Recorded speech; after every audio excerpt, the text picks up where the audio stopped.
نیازی بود برای سفر رفتن با فرهان مخالفت کنی؟ آخه من نیازی نبود باهاشون برم مادر جون. تو چرا این کارو میکنی؟ تو دیگه باهاش ازدواج کردی. اون شوهرته و تو میتونی باهاش بری. آره میدونم باهاش ازدواج کردم، اما من هنوز نتونستم آرمان رو از قلبم بیرون کنم.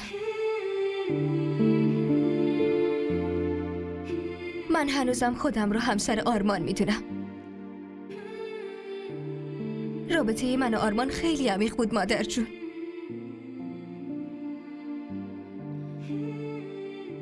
من توی چند ماه نمیتونم فراموشش کنم و جای اونو به یکی دیگه بدم.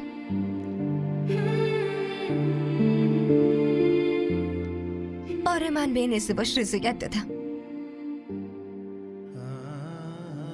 اما فقط برای پسرم. مادر جون چون نمیخواستم ارسلانم تیکه و متلکای مردم رو بشنوه. من نمیخواستم که ارسلان از شما دور بمونه و برای موندن توی این خونه مجبور شدم این تصمیم رو بگیرم.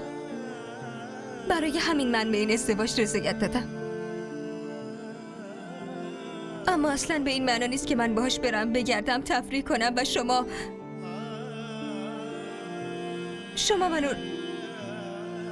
لطفاً منو توی این تنگنا قرار ندید مادر جون.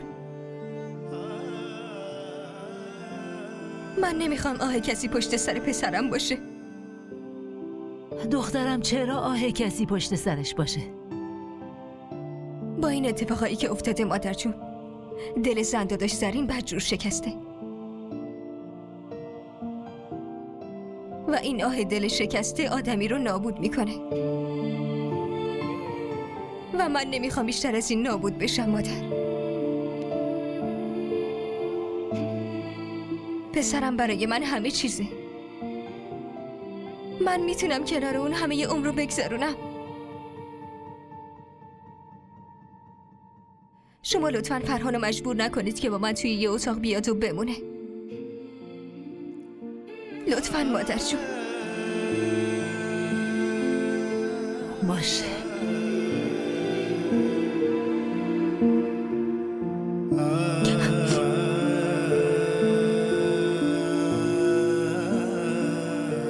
اون واسه خودش یه پا فیلم مامان، همه چی ما ازم دزدیده و الان با هم همدردی میکنه.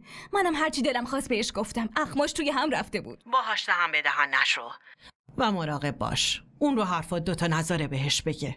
نمیتونه این کارو بکنه. من نمیذارم فرهان نزدیک اون بشه.